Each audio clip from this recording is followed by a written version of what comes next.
Hi friends, ഇന്ന് നമുക്ക് Sony വാക്മാനെ കുറിച്ച് സംസാരിക്കാം. സോണി വാക്മാൻ എല്ലാവർക്കും ഒരുപാട് ഇഷ്ടമുള്ള ഒരു സാധനമാണ് സോണി വാക്മാൻ. ഇത് 10-30 വർഷം പഴക്കമുള്ള സോണി വാക്മാൻ. ഇത് ഏറ്റവും ലേറ്റസ്റ്റ് ആയിട്ട് അവസാനമായിട്ട് ഇറങ്ങിയ ഒരു മോഡലാണ് സോണി വാക്മാൻ. അപ്പോൾ ഇതിനകത്ത് ഡോൾബി ഒക്കെ ഉള്ളതാണ്. ഇത് നോർമൽ സോണി വാക്മാൻ, ഇതിനകത്ത് FM ഉള്ള ഒരു മോഡലാണ്.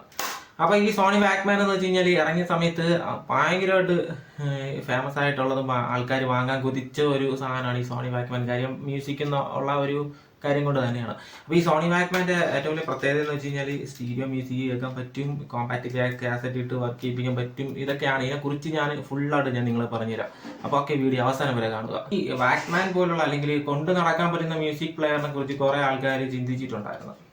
അപ്പോൾ അതിലൊരാളാണ് ആൻഡ്രിയാസ് എന്ന് പറഞ്ഞൊരാളുണ്ടായിരുന്നു. ആ പുള്ളിക്കാരൻ ഈ ഒരു കാസറ്റ് പ്ലെയർ പോലത്തെ ഒരു സാധനം നിർമ്മിക്കുകയും അതിനുശേഷം ആ ഒരു പ്ലെയർ വർക്ക് ചെയ്യിപ്പിച്ച് നോക്കുകയൊക്കെ ചെയ്തു. അപ്പോൾ ഇത് കുറച്ച് എഞ്ചിനീയേഴ്സിൻ്റെ അടുത്ത് സംസാരിച്ചു. അപ്പോൾ അവർ ഇത് റിജക്റ്റ് ചെയ്തു ഇതിനെക്കുറിച്ച്. കാര്യം ഇത് നടക്കുന്ന സമയത്ത് മെക്കാനിക്കൽ ഇഷ്യൂ വരുന്നു, നോയ്സ് വരുന്നു, ഇതിനെക്കുറിച്ചൊക്കെ സംസാരിച്ചപ്പോൾ അവർക്കത് വലിയ താല്പര്യമില്ലാത്തതുകൊണ്ട് അത് അവർ കളഞ്ഞു. ആ പ്രോജക്റ്റ് മുന്നിലോട്ട് പോയില്ല. അപ്പം അങ്ങനെ ആ പുള്ളിക്കാരനും ആ പ്രോജക്റ്റ് അവിടെ അവസാനിപ്പിച്ചു. അതിന് തൊട്ട് മുമ്പ് വരെ നമ്മുടെ ഗ്രാമഫോൺ പോലത്തെ സെറ്റപ്പ് ആയിരുന്നു ആൾക്കാർ വീട്ടിൽ പാട്ട് കേൾക്കാനായിട്ട് ഉപയോഗിച്ചുകൊണ്ടിരുന്നത്. അപ്പോഴാണ് ഈ പറഞ്ഞ ബ്രസീലിയൻ ഇൻവെന്റർ ആയിട്ടുള്ള ഈ അപ്പൂപ്പന് ഒരാഗ്രഹം ഇതുപോലെ പോർട്ടബിൾ ആയിട്ട് ഒരു സംഭവം ചെയ്യണം എന്നുള്ളത്. അപ്പം പുള്ളി അങ്ങനെ എന്തോ ചെറിയ സെറ്റപ്പ് ഒക്കെ തട്ടിക്കൂട്ടി ഒരു സാധനം ചെയ്ത് പാട്ട് കേട്ടപ്പോൾ ഓക്കെയാണ്. പുള്ളി ഇതുപോലെ എഞ്ചിനീയർമാരോട് സംസാരിച്ചു. അവരോട് സംസാരിച്ചപ്പോൾ അവർക്ക് ഈ പറഞ്ഞ പോലെ മെക്കാനിക്കൽ സെറ്റപ്പ് പിന്നെ കൊണ്ട് നടക്കുന്ന ഒരു സാധനമൊക്കെ അതൊക്കെ കേട്ടപ്പോൾ അവർക്ക് ഒരു ആശ്ചര്യമായിട്ട് കളിയായിട്ടൊക്കെ തോന്നി. അതുകൊണ്ട് അവർ പിന്നെ അതിനെക്കുറിച്ചൊന്നും ചിന്തിച്ചില്ല. പിന്നീട് 1969 ആയപ്പോൾ പുള്ളിക്കാരൻ ഈ ഒരു ഐഡിയ സോണിയായിട്ട് ചർച്ച ചെയ്തപ്പോൾ സോണിക്ക് അതിലൊരു താല്പര്യം തോന്നി. അങ്ങനെയാണ് 1969 സോണി ഈ ഒരു വാക്മാനെ കുറിച്ച് ചിന്തിച്ച് തുടങ്ങിയത്. അങ്ങനെ സോണി 1969 ജേർണലിസ്റ്റുകൾക്ക് വേണ്ടി ഉപയോഗിക്കുന്നതിന് വേണ്ടിയിട്ട് ഒരു മോണോ കാസറ്റ് പ്ലെയർ T50 എന്ന് പറഞ്ഞൊരു കാസറ്റ് പ്ലെയർ നിർമ്മിച്ചു. കൊണ്ട് നടക്കാൻ പറ്റുന്ന രീതിയിൽ അത്യാവശ്യത്തിൽ വലിപ്പമുള്ള ഒരു കാസറ്റ് പ്ലെയർ നിർമ്മിച്ച് എടുത്തു എന്നുള്ളതാണ്. ബാറ്ററി ഇടുന്ന ടൈപ്പായിരുന്നു.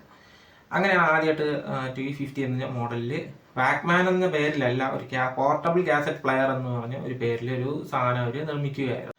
അങ്ങനെ ഇരിക്കുമ്പോഴാണ് സോണിയുടെ കോ ഫൗണ്ടർ ബസാറു ഇബുക്ക, പുള്ളിക്കൊരു മോഹം യാത്ര പോകുമ്പോൾ പാട്ട് കേൾക്കാനായിട്ട് ഒരു സാധനം വേണം എന്നുള്ളത്. അങ്ങനെ പുള്ളി കുറേ ചിന്തിച്ചതിന് ശേഷം പെട്ടെന്ന് തന്നെ പുള്ളി യാത്ര ചെയ്തുകൊണ്ടിരിക്കുന്ന അതേ വേളയിൽ തന്നെ പുള്ളി എവിടെയോ പോയി നേരെ സോണിയിലോട്ട് വിളിച്ചിട്ട് പറഞ്ഞു, എനിക്ക് ഇപ്പോഴും എനിക്ക് ഒരു കാസറ്റ് പ്ലെയർ വേണം, സ്റ്റീരിയോ ആയിരിക്കണം, കൊണ്ടു നടക്കാൻ പറ്റണം, വളരെ കോമ്പാക്റ്റ് ആയിരിക്കണം എന്ന് പറഞ്ഞിട്ട് പുള്ളി ഒരു ആവശ്യം പറഞ്ഞു. അങ്ങനെ നമ്മുടെ സോണിയുടെ ഡെപ്യൂട്ടി പ്രസിഡന്റ് നോരിയോ ഓഹുക എന്ന് പറഞ്ഞ പുള്ളിക്കാരൻ അവിടുത്തെ എഞ്ചിനീയർമാരായിട്ട് ചർച്ച നടത്തി വളരെ പെട്ടെന്ന് ഒരു സ്റ്റീരിയോ കാസറ്റ് പ്ലെയർ നിർമ്മിച്ചെടുത്തു. TC-D5 എന്ന് പറയുന്ന ഒരു കാസറ്റ് പ്ലെയർ ആണ് അവർ നിർമ്മിച്ചത്. സ്റ്റീരിയോ ആയിരുന്നു, പക്ഷെ അത് അത്രയും കോമ്പാക്റ്റ് ഒന്നും അല്ല, അത്യാവശ്യം വലിപ്പമുള്ളതൊക്കെ ആയിരുന്നു. പക്ഷെ അത് ഈ സ്റ്റീരിയോ നേരത്തെ ഉണ്ടാക്കിയത് മോണോ ആയിരുന്നു. അത് കഴിഞ്ഞിട്ടാണ് സ്റ്റീരിയോ എന്നൊരു ആശയം വന്ന് അവർ സ്റ്റീരിയോ കാസറ്റ് പ്ലെയർ ഉണ്ടാക്കിയത്. അപ്പോൾ ഒരു കാസറ്റ് പ്ലെയർ സ്റ്റീരിയോ ആയിട്ട് വർക്ക് ചെയ്ത് നല്ല വിജയിച്ചു. പുള്ളി പേഴ്സണലായിട്ട് ഉപയോഗിച്ചുകൊണ്ടിരുന്നു. പിന്നീടാണ് അവർ അത് പുറത്തേക്ക് ഇറക്കുക എന്നുള്ളൊരു ഉദ്ദേശം. ആ വർഷം തന്നെയാണ്, ഈ സെയിം വർഷം തന്നെയാണ് പുറത്തേക്ക് ഇറക്കുക എന്നുള്ള പ്ലാനിങ് വന്നു. നല്ലതാണെന്ന് അവർക്ക് കണ്ടപ്പോൾ അവരത് പെട്ടെന്ന് തന്നെ പുറത്തേക്ക് ഇറക്കാൻ തുടങ്ങി. അപ്പോഴാണ് ഒരു വൻ വിപ്ലവമായിരുന്നു. കാര്യം എന്ന് വെച്ച് കഴിഞ്ഞാൽ വിപ്ലവം എന്നൊരു രക്ഷയില്ല. ആൾക്കാരത് വാങ്ങാൻ വേണ്ടി ക്യൂ നിന്നും അടികൂടിയൊക്കെ വാങ്ങാനുള്ള ഒരു ഇതായിരുന്നു. അത്രയ്ക്ക് വിപ്ലവകരമായിട്ടാണ് അപ്പോഴും സോണിക്ക് വാക്മാൻ എന്ന പേര് വന്നിട്ടില്ല എന്നുള്ളതാണ്. 1979 അവർ ആദ്യമായിട്ട് വാക്മാൻ നിർമ്മിച്ച് പുറത്തേക്ക് കൊടുത്തത്. പിന്നീട് 2022 ഒരു ഫ്ലാഗ്ഷിപ്പ് മോഡൽ വരെ വന്ന് നിൽക്കുകയാണ്. ഇപ്പോഴവരങ്ങനെ വലുതായിട്ട് അത് ഇറക്കുന്നില്ല, എന്നാലും ആ ഒരു ഫ്ലാഗ്ഷിപ്പ് ലെവലിലേക്ക് വന്ന് നിൽക്കുകയാണ്. അപ്പം നമുക്ക് ബാക്കി കഥയിലേക്ക് പോവാം. ഇടയ്ക്ക് ഞാനൊരു ഇതിനു വേണ്ടി പറഞ്ഞതാണ്. അതിനിടയ്ക്ക് മറ്റൊരു കാര്യം എന്ന് വെച്ചാൽ 1963 ഡച്ചിലാണ് ആദ്യമായിട്ട് ഫിലിപ്സ് ഒരു കാസറ്റ് നിർമ്മിക്കാൻ തുടങ്ങിയത്. അല്ലെങ്കിൽ ഒരു കാസറ്റ് കോമ്പാക്റ്റ് ആയിട്ടുള്ള ഒരു കാസറ്റ് നിർമ്മിച്ചത് 1963. അതിനുശേഷമാണ് പിന്നെ ഇതിനെക്കുറിച്ചുള്ള ചിന്തകളൊക്കെ വന്നു തുടങ്ങിയത്. നമുക്കിതെങ്ങനെ കൊണ്ടുനടക്കാം എന്നുള്ള ചിന്തകളൊക്കെ വന്നിട്ടാണ് ഞാൻ നേരത്തെ പറഞ്ഞ ആൻഡ്രിയാസ് എന്ന പുള്ളിക്കാരൻ ഒരു കോമ്പാക്റ്റ് ആയിട്ടുള്ള ഒരു സാധനം നിർമ്മിച്ചത്. അങ്ങനെ അത് എഞ്ചിനീയേഴ്സിന് വലിയ കോമ്പാക്ട് എന്ന സാധനം കൊണ്ടു നടക്കുക എന്നുള്ള സാധനം എഞ്ചിനീയേഴ്സിന് വലിയ ഒരു തൃപ്തികരമല്ലാത്തത് കൊണ്ട് പുള്ളി ആ ഒരു പ്രോജക്റ്റ് ഉപേക്ഷിക്കുകയും പിന്നീട് സോണിയുടെ അടുത്ത് സംസാരിച്ച് സോണി അത് ഏറ്റെടുത്ത് ചെയ്യുകയായിരുന്നു. അങ്ങനെയാണ് സോണി പിന്നീട് ഈ ഒരു കാസറ്റ് പ്ലെയർ ജസ്റ്റ് അത് നിർമ്മിച്ചു. പിന്നെ ജേർണലിസ്റ്റിനുകൾക്ക് വേണ്ടി നിർമ്മിച്ചു. അത് കഴിഞ്ഞിട്ട് യാത്ര ചെയ്യുന്നതിന് വേണ്ടി സ്റ്റീരിയോ പ്ലെയറിൽ നിർമ്മിച്ചു. അങ്ങനെ സ്റ്റീരിയോ പ്ലെയർ നിർമ്മിച്ചത് വൺ വിപ്ലവമായിരുന്നു. കാര്യം എന്ന് വെച്ചാൽ ആ സ്റ്റീരിയോ പ്ലെയർ നിർമ്മിക്കാൻ പറഞ്ഞ ആള് യാത്ര കഴിഞ്ഞ് വന്നതിന് ശേഷം സ്റ്റീരിയോ പ്ലെയർ എടുത്ത് പാട്ട് കേട്ടപ്പോൾ തന്നെ പുള്ളിയുടെ കിളി പറഞ്ഞു. ഈ കാര്യം അമ്മാതിരിയുള്ള രീതിയിലായിരുന്നു അന്ന് എഞ്ചിനീയർമാർ ഈ സാധനം, ഈ വാക്മാൻ എന്ന പേര് അന്നും വന്നിട്ടില്ല. ഓക്കെ, അത് ഞാൻ പിന്നെ പറയാം. ഈ സാധനം പാട്ട് കേട്ടപ്പം സത്യം പറഞ്ഞാൽ പുള്ളിയുടെ കിളി പറഞ്ഞു. അങ്ങനത്തെ ഒരു ക്വാളിറ്റി, പുള്ളി പ്രതീക്ഷയിൽ 100 മടങ്ങ് 100 ഇരട്ടി ആയിരുന്നു അതിൻ്റെ ക്വാളിറ്റി, പാട്ട് കേൾക്കാനുള്ള ഒരു സുഖം ഒക്കെ വന്നത്. അങ്ങനെ പുള്ളിക്കാരൻ പെട്ടെന്ന് തന്നെ പുതിയൊരു പ്രോഡക്റ്റ് വിപണിയിൽ ഇറക്കണമെന്ന് ഒരു ചിന്തയായിട്ടാണ് ഈ സാധനം ആദ്യമായിട്ട് വിപണിയിലേക്ക് എത്തുന്നത്. അങ്ങനെ ജൂലൈ 1, 1979 സോണി ഒരു സ്റ്റീരിയോ പ്ലെയർ നിർമ്മിച്ചു. അങ്ങനെ പറയും, കോമ്പാക്ട് പ്ലെയർ നിർമ്മിച്ചു. അപ്പം ആ ഒരു കോമ്പാക്ട് പ്ലെയർ അന്നാണ് അവർ ആദ്യമായിട്ട് ഈ സാധനം പുറത്തോട്ട് വിടുന്നത്. അപ്പോൾ പല ആൾക്കാർക്ക് അറിഞ്ഞൂടെ എന്താണ് സാധനം. ചില ആൾക്കാരൊക്കെ ഈ സാധനം വാങ്ങി, അന്ന് വാങ്ങിച്ച് പാട്ട് കേട്ടവരെ കിളി പറഞ്ഞു. ഇത് പറഞ്ഞ് നാടാകെ അറിഞ്ഞു. അവസാനം ഈ സാധനത്തിന് വേണ്ടി ആൾക്കാർ നെട്ടോട്ട് ഓടി. അങ്ങനെയാണ് പിന്നെ സോണി ഇതങ്ങോട്ട് ഇറക്കാൻ തുടങ്ങി. ഒരു മാസം കൊണ്ടും 5000 പ്രോഡക്റ്റ് വിറ്റു. അപ്പോൾ അത് കഴിഞ്ഞപ്പം സോണി എന്ത് ചെയ്തു, അവർ കുറച്ചും കൂടെ പ്രോഡക്റ്റ് ഉണ്ടായി തുടങ്ങി. അപ്പോഴും കൊടുക്കാൻ പറ്റാത്ത അവസ്ഥ. കാര്യം ആൾക്കാർ അത്രയ്ക്കും ക്യൂ നിന്ന് സാധനം വാങ്ങിക്കൊണ്ടിരിക്കുകയാണ്. നമ്മുടെ ലോകത്തിൻ്റെ പല ഭാഗങ്ങളിലേക്ക് അവർ സാധനം കൊടുത്തു തുടങ്ങി. അങ്ങനെയൊക്കെ ആയപ്പോൾ അടിയായി. അങ്ങനെ രണ്ട് മാസത്തിനകത്ത് ഏകദേശം 30,000 യൂണിറ്റ് അവർ വിറ്റു. അപ്പോൾ അവർക്ക് മനസ്സിലായി ഈ സംഭവം പൊളിയാണ്. അപ്പോൾ ഇതിനിടയിൽ ഈ സാധനം ഇറങ്ങിയപ്പോൾ ഇതിനിടയിൽ പല കമ്പനിക്കാരും ഇത് ചെയ്യാൻ തുടങ്ങി. അങ്ങനെ ചെയ്യാൻ തുടങ്ങിയപ്പോഴാണ് അതിനിടയ്ക്ക് ഈ സാധനം വന്നു. ഇത് നമ്മുടെ ഷാർപ്പിൻ്റെ വാക്മാൻ സീരീസിലൊക്കെ ഒരു പ്ലെയറാണ്. ഇത് അത്യാവശ്യത്തിൽ അഡ്വാൻസ്ഡ് ആയിട്ടുള്ള കുറച്ച് ടെക്നോളജി ഒക്കെ ഉള്ള ഡോൾബി NR ഒക്കെ ഉള്ള ഒരു സാധനമാണ്. ഞാൻ പറഞ്ഞത് പല കമ്പനിക്കാർ ഇറക്കാൻ തുടങ്ങി. അപ്പോൾ സോണി വിട്ടുകൊടുത്തില്ല, മത്സരം തുടങ്ങി. അവരുമായിട്ട് മത്സരം തുടങ്ങി. വേറെ ഒരേ ഷാർപ്പുണ്ട്, അതുപോലത്തെ ഐവ ഉണ്ട്, അതുപോലത്തെ കുറേ കമ്പനിക്കാർ ഇത് ഇറക്കാൻ തുടങ്ങിയപ്പോൾ എന്ത് ചെയ്തു, ഈ സോണി മത്സരം തുടങ്ങി. സോണി വിട്ടുകൊടുക്കും. സോണി അങ്ങോട്ട് ഒരു വിപ്ലവം തന്നെ തീർത്തു. ഒരു വർഷത്തിൽ തന്നെ എത്രയോ മോഡൽ അവർ ഇറക്കി. അപ്പോൾ അങ്ങനെയാണ്. അപ്പോൾ നമുക്ക് അതിൻ്റെ ഡീറ്റെയിൽ ഒന്ന് ഞാൻ വിശദമായിട്ട് നിങ്ങൾക്ക് പറഞ്ഞുതരാം. വീഡിയോ ഫുള്ളായിട്ട് കാണുക. ഈ TDSL2 എന്ന് പറയുന്ന മോഡലാണ് അവർ ആദ്യം ഇറക്കിയത്. അത് ഒരു മാസം കൊണ്ട്, ഞാൻ പറഞ്ഞ പോലെ ഒരു മാസം കൊണ്ട് 5000 യൂണിറ്റ് വിറ്റു. അത് കഴിഞ്ഞ് 2 മാസം കൊണ്ട് അത് 30,000 യൂണിറ്റ് വിറ്റു. അങ്ങനെ അത് ഒരു വിപ്ലവമായിട്ട് തീർന്നു. പിന്നീട് അവർ ഓരോ മോഡലിന്, അതായത് മത്സരം തുടങ്ങി. വേറെ കമ്പനിയായിട്ട് മത്സരം തുടങ്ങിയപ്പോൾ അവർ ഓരോ മോഡലിനെ കുറിച്ച് ചിന്തിച്ചു തുടങ്ങി. അങ്ങനെ ചിന്തിച്ച് തുടങ്ങിയിട്ടാണ് അവർ പിന്നീടുള്ള അവരുടെ യാത്ര തുടങ്ങുന്നത്. അങ്ങനെ അവർ വേൾഡ് വൈഡിലോട്ട്, ഈ സാധനങ്ങളൊക്കെ വേൾഡ് വൈഡിലോട്ട്, ഇന്ത്യയിൽ എപ്പോഴും എത്തിയിട്ടില്ല, തൊട്ടടുത്തുള്ള അമേരിക്ക അതുപോലുള്ള സ്ഥലങ്ങളിലേക്ക് കൊടുക്കാൻ തുടങ്ങി. അപ്പോഴും ഇതിന് വാക്മാൻ എന്ന പേര് വന്നിട്ടില്ല എന്നുള്ളതാണ്. അങ്ങനെ സോണി അവരുണ്ടാക്കിയ വാക്മാൻ ഓരോ രാജ്യങ്ങളിലേക്ക്, ഒരു 3-4 രാജ്യങ്ങളിലേക്ക് ഇറക്കാൻ തുടങ്ങി. അപ്പോഴത്തേക്ക് അവർ ഓരോ രാജ്യത്തിൽ ഇറക്കിയതിന് ഓരോ പേര് കൊടുത്തു. സൗണ്ട് ബോർഡ് എന്ന് പറഞ്ഞാൽ അമേരിക്കയിൽ, ഫ്രീ സ്റ്റൈൽ എന്ന് പറഞ്ഞാൽ ആസ്ട്രേലിയയിൽ, സ്റ്റോ എന്ന് പറഞ്ഞിട്ട് വേ എന്ന് പറഞ്ഞിട്ട് UK അവർ ഈ സാധനം ഇറക്കാൻ തുടങ്ങി. അപ്പോഴത്തേക്കും ഭയങ്കര വാങ്ങാനായിട്ട് ആൾക്കാർ മത്സരം, ഇതുപോലത്തെ പ്രോഡക്റ്റ് ഇറങ്ങാനായിട്ട് വേറെ കമ്പനിക്കാർ മത്സരം വച്ച് തുടങ്ങിയപ്പം അവർ പേര് മാറ്റി. 1980 അവർ പേര് മാറ്റി. വാക്മാൻ എന്ന് പറഞ്ഞ പേരിൽ ഒരു പ്ലെയർ നിർമ്മിച്ച് ഇറക്കി. 1980 അപ്പോഴത്തേക്കും മറ്റുള്ള കമ്പനിക്കാർ മത്സരം തുടങ്ങി. ഇതുപോലെ ഇറക്കാൻ തുടങ്ങി. അങ്ങനെ ഇറക്കാൻ തുടങ്ങിയപ്പോൾ അവരെന്ത് ചെയ്തു, പതുക്കെ നൈസായിട്ട് അതിനകത്ത് FM റേഡിയോയും കൂടെ അങ്ങ് ആഡ് ചെയ്തു.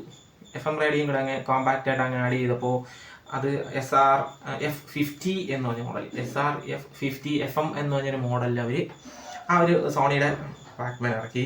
അത് കഴിഞ്ഞിട്ട് അവർ എന്ത് ചെയ്തു, 1982 അതിനകത്ത് മൾട്ടി സ്റ്റേഷൻസ്, അതായത് റേഡിയോ മൾട്ടി സ്റ്റേഷൻ, അതായത് FM കഴിഞ്ഞിട്ട് MW SW അങ്ങനെയുള്ള കുറച്ച് സ്റ്റേഷൻസ്, ആ സംഭവങ്ങളുണ്ടല്ലോ, അതെല്ലാം അവർ ഉൾപ്പെടുത്തിയിട്ട് വീണ്ടും അവർ ഒരു മോഡലും കൂടെ ഇറക്കി. അപ്പോഴത്തേക്ക് വീണ്ടും മത്സരിക്കാൻ തുടങ്ങിയവരൊന്ന് ഡള്ളായി തുടങ്ങി.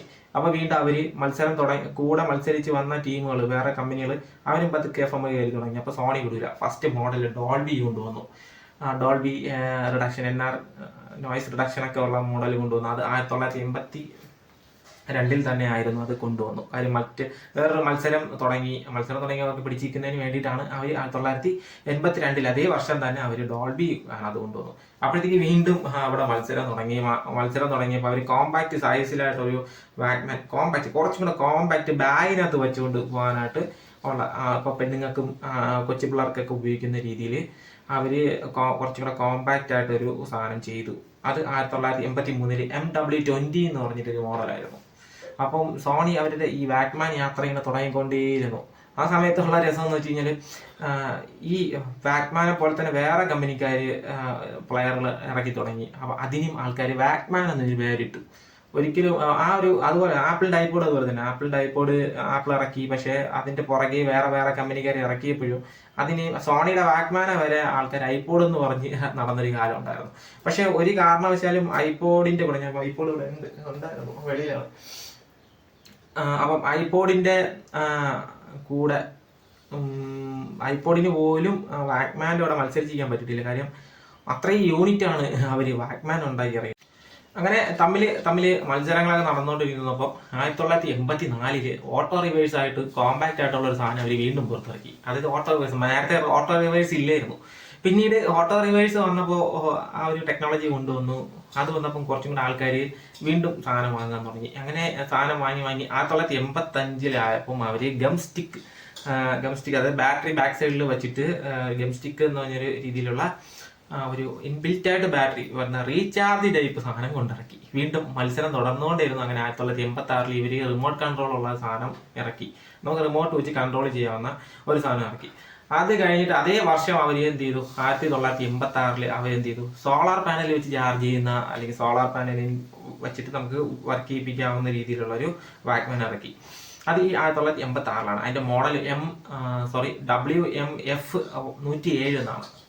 107 WMF 107 എന്ന് പറഞ്ഞൊരു മോഡൽ അവർ കൊണ്ടിറക്കി. അപ്പം പിന്നെ വിപ്ലവമാണ്. മത്സരിച്ച് നിൽക്കാൻ പറ്റുന്നില്ല. സോണി അത്രയ്ക്കും മുന്നിലേക്ക് കുതിച്ചു പോയി. പണ്ട് യമഹയുടെ ബൈക്കുകൾ ഇറക്കിക്കൊണ്ടിരുന്നത് പോലെയാണ് ഇത്. പിന്നീട് അവസാനം സുസുക്കി അവരെ അടിച്ചു വീഴ്ത്തി എന്നുള്ളതാണ്. ഹയാബുസ കൊണ്ടുവന്ന് യമഹയെ ജസ്റ്റ് ഒന്ന് അടിച്ചു വീഴ്ത്തി. അതുപോലെ സോണിയെ അടിച്ചു വീഴ്ത്തിയില്ല, ആരും അടിച്ചു വീഴ്ത്തിയില്ല. ഈ 2022 വരെയും സോണി തന്നെയാണ് മ്യൂസിക് എന്നുള്ള രീതിയിൽ വാക്മാൻ സീരീസ് ഇറക്കി മുന്നിൽ നിൽക്കുന്നത്. ഇനി പുതിയതായി ഇറക്കുന്നുണ്ടോ എന്നുള്ള കാര്യം എനിക്കറിയില്ല. ഒരുപാട് കമ്പനിക്കാർ ഓരോ മോഡലുകൾ കൊണ്ടിറക്കി. സോണി വിട്ടൊന്നും കൊടുത്തില്ല. 1986 കഴിഞ്ഞ് 89 കഴിഞ്ഞ് 1990 വന്നു, 1999 വന്നു. ഇത്രയും നീണ്ട വർഷത്തിനിടയിൽ അവർ കുറേ മോഡൽ, ഇഷ്ടം പോലെ മോഡൽ ഇറക്കി. അതിനിടയ്ക്കാണ് ഈ ഒരു മോഡൽ അവർ ഇറക്കിയിട്ടുള്ളത്. ഇത് സോണിയുടെ MWFX 193 എന്ന് പറഞ്ഞൊരു മോഡലാണ്. ഇതിനകത്ത് FM റേഡിയോ ഉണ്ട്. ഇതിൽ FM റേഡിയോ ഒക്കെ സൂപ്പറാണ്. സൂപ്പർ എന്ന് വെച്ചാൽ വേറെ ഒന്നും പറയാനില്ല. ഇതിനകത്തുള്ള FM റേഡിയോ അത്രയ്ക്ക് ക്വാളിറ്റിയാണ്. പാട്ട് കേൾക്കുന്നതിന് സ്റ്റീരിയോ എഫക്റ്റ് ഒക്കെ പക്കയാണ്. ഇപ്പോഴും വർക്കിംഗ് ആണ് ഈ സാധനം. ഞാൻ റീചാർജ് ബാറ്ററി ചെയ്ത് വെക്കുന്നതിന് വേണ്ടി മൊബൈലിന്റെ ബാറ്ററി കൊടുത്ത് വർക്ക് ചെയ്യിപ്പിക്കുന്നതിന് വേണ്ടി 2 വയർ അതിനകത്ത് ഇട്ടിട്ടുണ്ട്. ഇടയ്ക്ക് എപ്പോഴെങ്കിലും തോന്നുമ്പോൾ കഴിഞ്ഞാൽ അത് പാട്ട് കേൾക്കും. പക്ഷെ ഞാൻ പറഞ്ഞില്ല, ഈ ഒരു നീണ്ട 10-20 വർഷം ഈ സാധനത്തിന് അലയടിച്ചുകൊണ്ടിരുന്നു. ഓരോ ആൾക്കാരുടെ മനസ്സിൽ വാങ്ങണം എന്ന തോന്നല്. അങ്ങനെ വന്നൊരു 1999 2000 ഒക്കെ ആയപ്പോൾ ഡിസ്ക് വെച്ചിട്ടുള്ള സാധനം അവർ ഇറക്കി തുടങ്ങി. ഡിസ്ക് മാൻ ഇറക്കി തുടങ്ങി. ആ ഡിസ്ക് മാനും അതുപോലെ തന്നെയായിരുന്നു. ഡിസ്ക് മാൻ വാങ്ങിയ ആൾക്കാർ ഭയങ്കര മത്സരമായിരുന്നു. പിന്നെ അതിനിടയ്ക്ക് പാനാസോണിക്, ഫിലിപ്സ് അതുപോലെയുള്ള കമ്പനിക്കാർ, സാംസങ് അതുപോലത്തെ കമ്പനിക്കാർ ഡിസ്ക് മാൻ ഇറക്കി തുടങ്ങി. എന്നാൽ പോലും സോണിയുടെ കൂടെ ആ ഒരു ഡിസ്ക് മാനിന്റെ സൗണ്ട് ക്വാളിറ്റിയുടെ കൂടെ ഒന്നും ഈ പറയുന്ന ബാക്കിയുള്ള പ്ലെയറുകൾക്ക് പിടിച്ചിരിക്കാൻ പറ്റിയില്ല എന്നുള്ളതാണ്. അങ്ങനെ തന്നെയാണ് അതിൻ്റെ ഒരു രീതി, അങ്ങനെ തന്നെ ആയത്. പിന്നെ അത് കഴിഞ്ഞിട്ട് അവരൊരു 2011 മെമ്മറി കാർഡ് ഇട്ട് വർക്ക് ചെയ്യിപ്പിക്കാൻ പറ്റുന്ന, ഇൻബിൽറ്റ് ആയിട്ടുള്ള 4GB 8GB പോലുള്ള ചെറിയ ഡിസ്പ്ലേ ഒക്കെ വരുന്നു. അത് ഞാൻ വാങ്ങിയിട്ടുണ്ടായിരുന്നു. അന്ന് ഞാൻ വാങ്ങിയപ്പോൾ 4000-5000 ആ റേഞ്ചിനകത്തൊക്കെ ആയിരുന്നു 2GB വില. അപ്പോൾ അത് സോണിയുടെ വാക്കം പെൻ ഡ്രൈവ് പോലെ നമുക്ക് കമ്പ്യൂട്ടറിൽ കൊടുത്ത് പാട്ട് അതിനകത്തോട്ട് കയറ്റി വെച്ച് പാട്ട് കേൾക്കാവുന്ന രീതിയിലുള്ള സോണിയുടെ വാക്മാൻ ഇറങ്ങി. അതിനിടയ്ക്ക് ഐപോഡ് ഇറങ്ങി. ഐപോഡ് തരംഗം പിന്നീട് കുറച്ച് നാൾ ഐപോഡ് തരംഗമായിരുന്നു അതിൻ്റെ കൂടെ. എന്നാലും സോണി ആ സമയത്ത് തന്നെ ഏകദേശം നല്ല രീതി 180 മില്യൺ പ്രോഡക്റ്റുകൾ ഇറക്കി. പിന്നെ അത് കഴിഞ്ഞ് നമ്മുടെ സോണി ആപ്പിൾ കുറച്ചും കൂടെ സോണിയുടെ മത്സരിച്ച് നിന്നു. ആ സമയത്ത് സോണി ഒന്ന് ഇടിഞ്ഞു പോയി. എന്നാലും അവരുടെ ആ ഒരു പ്രൗഢി പോയിട്ടില്ലായിരുന്നു. ഈ 2011 മെമ്മറി കാർഡ്, അതായത് മെമ്മറി ഇൻബിൽറ്റ് മെമ്മറി ഉള്ള പ്രോഡക്റ്റുകൾ ഇറക്കി തുടങ്ങി. കുറച്ച് ദിവസം കഴിഞ്ഞിട്ട് എൻ്റെ ഒരു ഓർമ്മ ശരിയൊക്കെ ആണെന്നുണ്ടെങ്കിൽ 2015 ശേഷം 2014 ആ റേഞ്ചിലൊക്കെ ആയപ്പോൾ അവര് ഡിസ്കുള്ള സിനിമ കാണാൻ പറ്റുന്ന രീതിയിലുള്ള വാക്മാൻ ഇറക്കി.